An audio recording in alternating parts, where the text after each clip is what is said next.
بسم اللہ الرحمن الرحیم۔ السلام علیکم۔ باغ فدا کی حقیقت اور تاریخی پس منظر۔ باغ فدا کے مسئلے پر بات کرنے سے پہلے یہ دیکھنا چاہیے کہ کیا اللہ کے رسول صلی اللہ علیہ وسلم کے پاس آپ کی وفات کے وقت کوئی ذاتی جائیداد تھی بھی جس میں وراثت چل سکتی؟ یہ بات سب کو معلوم ہے کہ نبوت کا منصب ملنے کے بعد حضور صلی اللہ علیہ وسلم کا تمام وقت دین کی دعوت کے کام پر صرف ہونے لگا تھا اور تجارت کا کاروبار بند ہو چکا تھا۔ مکہ مکرمہ میں جب تک قیام رہا اس سرمایہ پر گزر بسر ہوتی رہی جو آپ صلی اللہ علیہ وسلم کے اور حضرت خدیجہ رضی اللہ عنہما کے پاس پہلے کا بچا ہوا موجود تھا۔ جب آپ صلی اللہ علیہ وسلم نے ہجرت فرمائی تو گویا سب کچھ چھوڑ کر اٹھ کھڑے ہوئے اور مدینہ پہنچ کر آپ بالکل بے سر و سامان تھے۔ ابتدائی زمانہ انتہائی تنگی اور غریبی کے ساتھ گزرا، پھر جب جنگوں کا سلسلہ شروع ہوا تو اللہ تعالیٰ نے مال غنیمت میں سے 5واں حصہ نکالنے کا حکم دیا اور رسول اللہ صلی اللہ علیہ وسلم کو یہ حق عطا فرمایا کہ جس قدر مناسب سمجھیں اور ضرورت محسوس فرمائیں اپنی ذات پر اور اپنے رشتہ داروں کی ضرورتوں پر اس حصے میں سے خرچ کر لیا کریں، باقی حصہ اللہ کے کام میں اور یتیموں، محتاجوں اور مسافروں کی دیکھ بھال میں خرچ فرمائیں۔ اور جان رکھو کہ جو کچھ مال غنیمت تم نے حاصل کیا ہو اس کا 5واں حصہ اللہ کے لیے، رسول کے لیے، رشتہ داروں، یتیموں، محتاجوں اور مسافروں کے لیے ہے۔ سورۃ الانفال۔ یہ پہلا ذریعہ تھا جو آپ صلی اللہ علیہ وسلم کی آمدنی کے لیے عطا کیا گیا، مال فے، بغیر جنگ کے حاصل ہونے والا مال اور فدق کی آمدنی۔ اس کے بعد ہجرت کے چوتھے سال اللہ تعالیٰ نے مدینہ کے یہودی قبیلے بنی النضیر پر آپ صلی اللہ علیہ وسلم کو فتح عطا فرمائی اور وہ اپنی جائیدادیں چھوڑ کر شہر سے چلے گئے۔ اس وقت یہ آیت نازل ہوئی،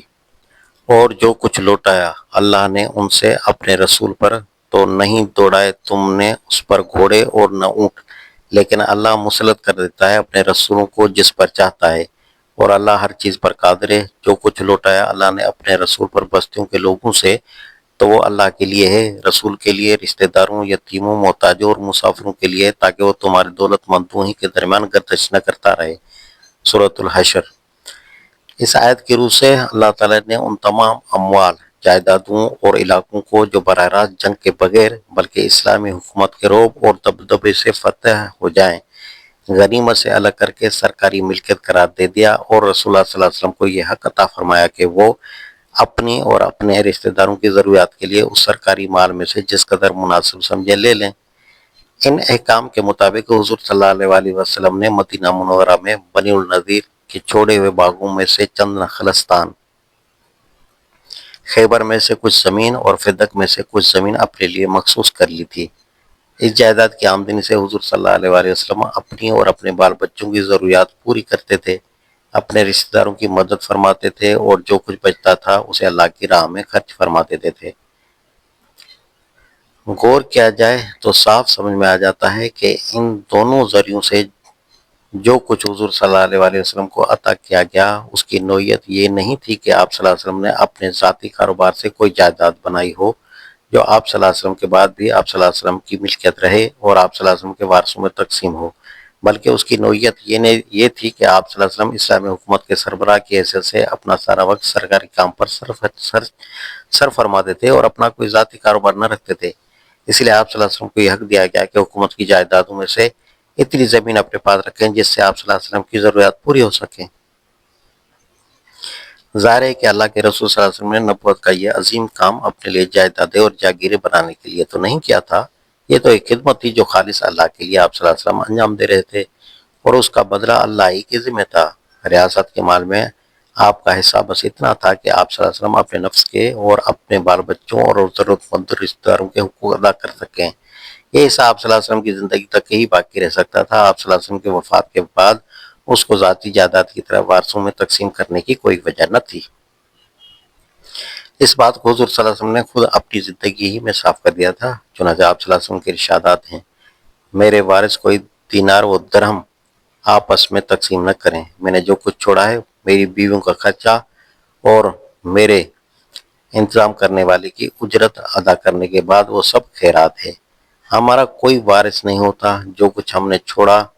وہ خیرات ہے۔ محمد صلی اللہ علیہ وسلم کے گھر والے تو اس مال میں سے بس کھا سکتے ہیں، کھانے بھر سے زیادہ لینے کا انہیں حق نہیں ہے۔ اللہ عز و جل کسی نبی کو زندگی گزارنے کے لیے جو کچھ دیتا ہے وہ اس کی وفات کے بعد اس شخص کے حوالے کر دیتا ہے جو اس کا خلیفہ ہو۔ اس مال کے متعلق حضور صلی اللہ علیہ وسلم کی یہ ہدایات کچھ چھپی ہوئی نہ تھیں، بلکہ تمام بڑے بڑے صحابہ ان کو جانتے تھے۔ حضرت ابوبکر رضی اللہ عنہ اور حضرت عمر رضی اللہ عنہ یہ اکیلے ہی اس کے راوی نہیں ہیں۔ حضرت علی رضی اللہ عنہ، حضرت عباس، حضرت عبد الرحمن بن عوف، حضرت سعد بن ابی وقاص، حضرت طلحہ، حضرت زبیر، حضرت عثمان، حضرت ابو ہریرہ اور تمام پاک دامن بیویاں ازواج مطہرات کی ایک گواہی نہایت معتبر روایت سے ہم تک پہنچی ہے کہ حضور صلی اللہ علیہ وسلم اپنے ترکے کی یہی نوعیت بیان فرمائی تھی۔ اس مبارک فرمان کے ہوتے ہوئے کون شخص یہ سوچ سکتا ہے کہ حضور صلی اللہ علیہ وسلم کے خلفاء آپ صلی اللہ علیہ وسلم کی چھوڑی ہوئی جائیداد کے معاملے میں کوئی دوسرا فیصلہ کرنے کے حقدار ہو سکتے تھے؟ وفات نبی صلی اللہ علیہ وسلم کے بعد وراثت کا مطالبہ۔ اب دیکھیں کہ حضور صلی اللہ علیہ وسلم کی وفات کے بعد وراثت کا مطالبہ کس طرح اٹھا اور آپ صلی اللہ علیہ وسلم کے خلفاء نے اس پر اپنے اپنے زمانوں میں کیا کارروائی کی۔ شرعی قاعدے کے مطابق میراث کا مطالبہ کرنے کے حقدار تین فریق ہو سکتے ہیں۔ ایک سیدہ حضرت فاطمہ الزہرا رضی اللہ تعالیٰ عنہ بیٹی کی حیثیت سے، دوسرے حضرت عباس رضی اللہ تعالیٰ عنہ چچا کی حیثیت سے، تیسرے تمام ازواج مطہرات بیویوں کی حیثیت سے۔ ان میں سے پہلے دو فریقوں یعنی سیدہ فاطمہ اور حضرت عباس رضی اللہ تعالیٰ عنہما نے حضرت ابوبکر رضی اللہ تعالیٰ عنہ کے خلیفہ مقرر ہونے کے فوراً بعد خیبر، فدق اور مدینہ کی اس تمام جائیداد کے متعلق جو حضور صلی اللہ علیہ وسلم کے تصور میں تھیں اپنا دعویٰ پیش کیا، اور بعض روایت کے مطابق حضرت فاطمہ رضی اللہ تعالیٰ عنہ نے دلیل دیتے ہوئے یہ بھی فرمایا کہ جب تمہاری وفات کے بعد تمہاری جائیداد تمہارے بال بچوں ہی میں تقسیم ہونی ہے تو آخر میرے باپ صلی اللہ علیہ وسلم کی وفات کے بعد ان کے ترکے میں مجھے کیوں میراث نہ ملے؟ اس کے جواب میں حضرت ابوبکر رضی اللہ تعالیٰ عنہ نے جو کچھ فرمایا وہ یہ تھا۔ رسول اللہ صلی اللہ علیہ وسلم نے فرمایا ہے کہ ہماری وراثت جاری نہیں ہوتی، جو کچھ ہم نے چھوڑا وہ صدقہ ہے۔ پھر حضرت ابوبکر رضی اللہ تعالیٰ عنہ نے کہا کہ میں کوئی ایسا کام نہ رہنے دوں گا جو رسول اللہ صلی اللہ علیہ وسلم کرتے تھے اور میں وہ نہ کروں، کیونکہ مجھے ڈر ہے کہ اگر میں نے آپ صلی اللہ علیہ وسلم کے ایک کام میں سے کسی کو بھی چھوڑ دیا تو گمراہ ہو جاؤں گا، مگر میں ان سب لوگوں کی دیکھ بھال کروں گا جن کی دیکھ بھال رسول اللہ صلی اللہ علیہ وسلم کرتے تھے، اور ان سب لوگوں پر خرچ کروں گا جن پر حضور صلی اللہ علیہ وسلم خرچ فرمایا کرتے تھے۔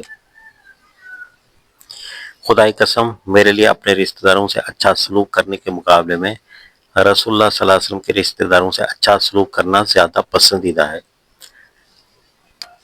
حضرت سیدہ اور حضرت عباس سے حضرت ابوبکر کی اس گفتگو کے متعلق جتنی معتبر روایت ہم تک پہنچی ہیں ان میں سے کسی میں بھی یہ بات کہیں اشارے کنائے میں بھی موجود نہیں ہے کہ حضرت سیدہ رضی اللہ تعالیٰ عنہ یا حضرت عباس رضی اللہ تعالیٰ عنہ نے حضرت ابوبکر رضی اللہ تعالیٰ عنہ کی یہ بات سن کر جواب میں فرمایا ہو کہ آپ نبی صلی اللہ علیہ وسلم کی طرف ایک غلط بات منسوب کر رہے ہیں، اور ظاہر بات یہ ہے کہ جب حضور صلی اللہ علیہ وسلم کی طرف سے اس فرمان کی نسبت سچی تھی تو پھر خلیفہ کے لیے عمل کرنے والا قانون اس کے سوا کوئی نہ ہو سکتا تھا جو رسول پاک صلی اللہ علیہ وسلم سے ثابت تھا۔ آخر اس فرمان کا اثر حضرت سیدہ اور حضرت عباس رضی اللہ عنہما ہی کے فائدے پر تو نہ پڑتا تھا، خود خلیفہ کی اپنی بیٹی حضرت عائشہ رضی اللہ عنہا کا فائدہ بھی اسی کی لپیٹ میں آ جاتا تھا، کیونکہ وہ بھی اس کی وجہ سے اپنے شوہر کی میراث سے محروم ہوتی تھیں۔ خلیفہ نے آ کر انہیں اس قانون سے کب الگ کیا؟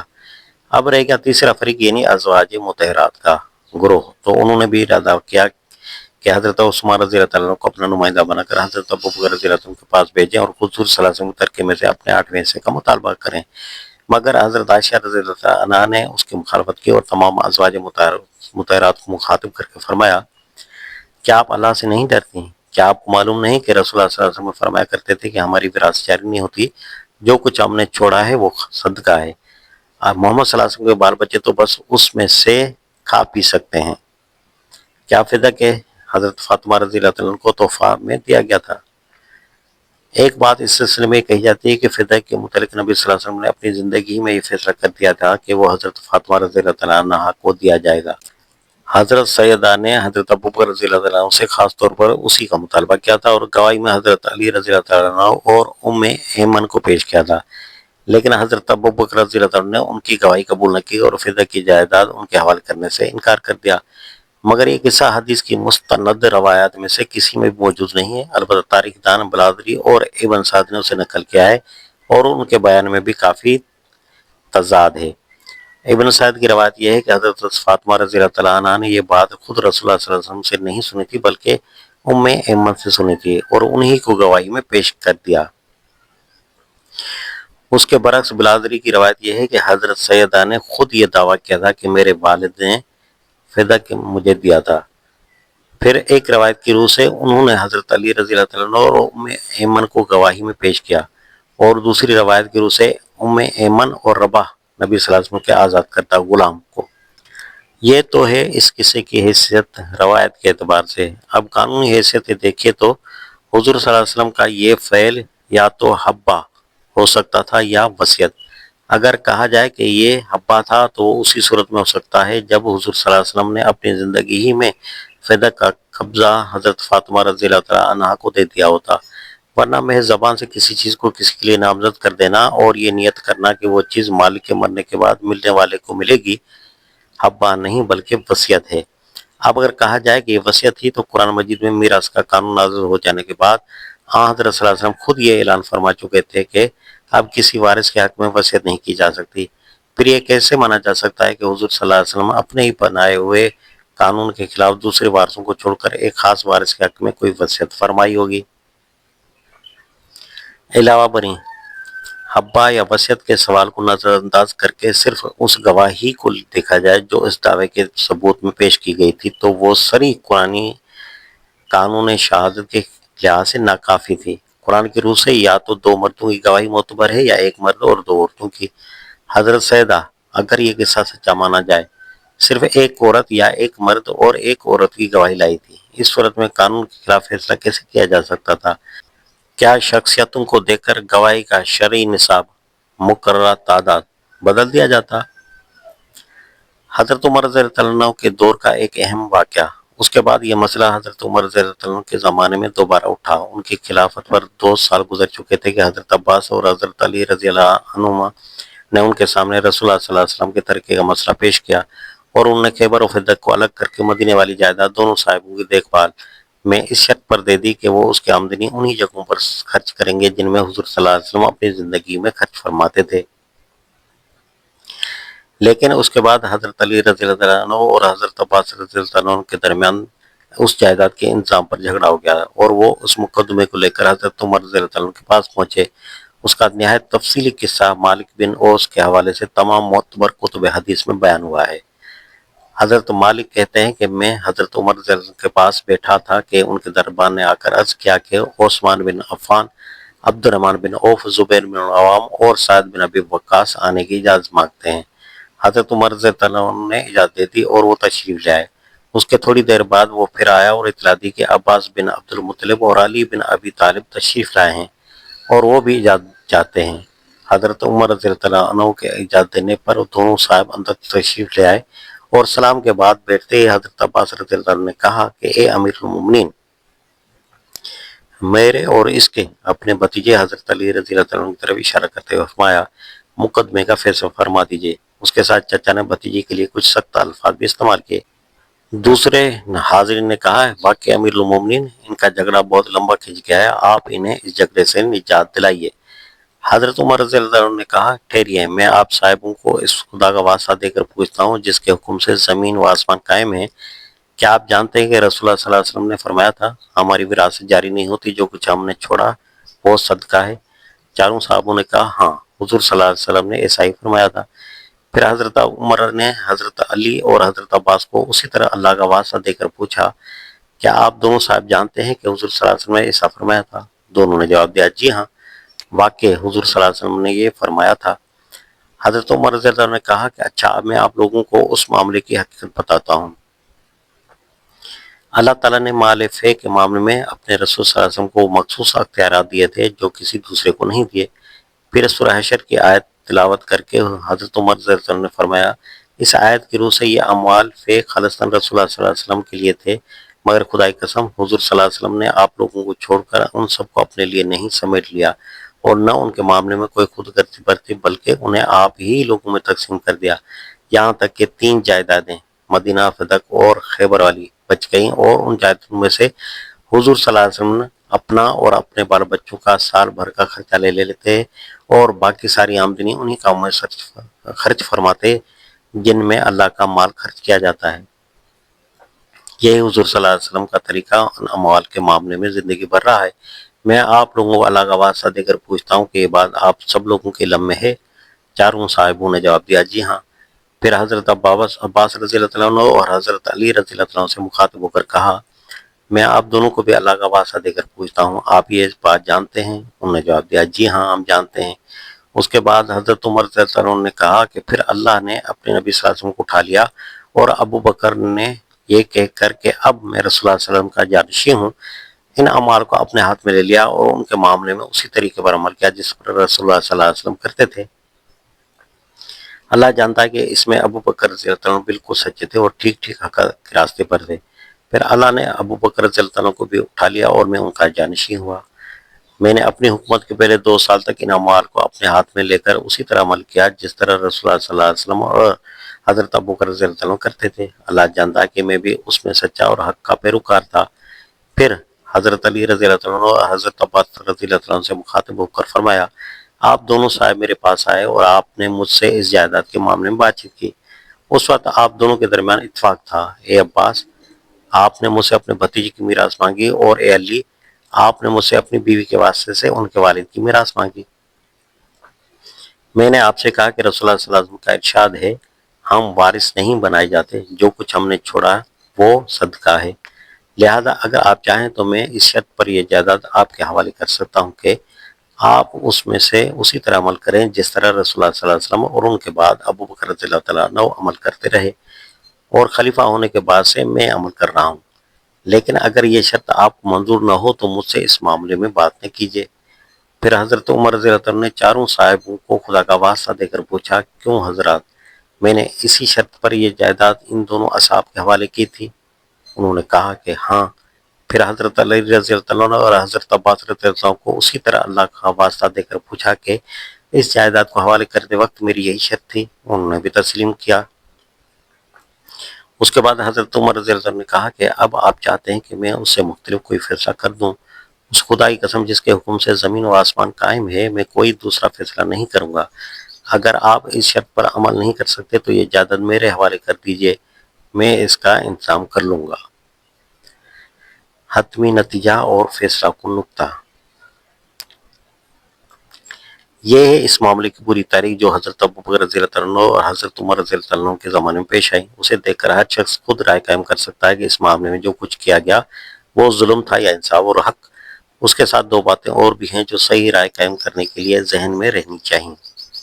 پہلی بات، اصل بحث صرف یہ تھی کہ اس جائیداد کو نبی صلی اللہ علیہ وسلم کے بعد وارثوں میں تقسیم کیا جا سکتا ہے یا نہیں۔ یہ بحث نہ تھی کہ رسول اللہ صلی اللہ علیہ وسلم کے بال بچوں اور رشتہ داروں کو سرکاری خزانے بیت المال سے خرچہ پانے کا حق ہے یا نہیں۔ تاریخ گواہ ہے کہ حضرت ابو بکر رضی اللہ عنہ اور حضرت عمر رضی اللہ عنہ نے خود اپنی ذات اور اپنے خاندان والوں سے کہیں زیادہ ان حضرات کی خدمت کی، ان کے حق کو ہر دوسرے حق پر مقدم رکھا، اور جو وظیفے ان کے لیے مقرر کیے وہ خیبر، فدق اور مدینہ کی جائیدادوں کی آمدنی سے کہیں زیادہ تھے۔ دوسری بات جو اس سے بھی زیادہ اہمیت رکھتی ہے بلکہ اس مسئلے میں فیصلہ کن ہے، وہ یہ ہے کہ خود سیدنا حضرت علی رضی اللہ عنہ جب خلیفہ ہوئے تو انہوں نے بھی اس جائیداد کو رسول اللہ صلی اللہ علیہ وسلم کی میراث قرار دے کر وارثوں میں تقسیم نہیں کیا، بلکہ اسے بدستور اللہ کی راہ میں وقف ہی رہنے دیا۔ سوال یہ ہے کہ اگر یہ واقعی میراث ہی تھی تو حضرت علی رضی اللہ عنہ کے لیے اسے اپنے دور اقتدار حکومت میں وارثوں کو اس سے محروم رکھنا کیسے جائز ہو گیا؟ اگر اسے ظلم ہی کہنے کو کسی کا جی چاہتا ہو تو پھر اسے اتنا انصاف تو کرنا ہی چاہیے کہ جس نے یہ کام کیا ہے ان سب کو ظالم کہے۔ ایک ہی جیسے کام پر کسی حق میں ایک فیصلہ اور کسی دوسرے حق میں دوسرا فیصلہ کرنا حق پرست، انصاف پسند آدمی کا کام نہیں ہے۔ محترم ناظرین، مستند حوالہ جات مولانا کی کتاب خلافت و ملوکیت میں دیکھے جا سکتے ہیں، آپ وہاں سے دیکھ لیں۔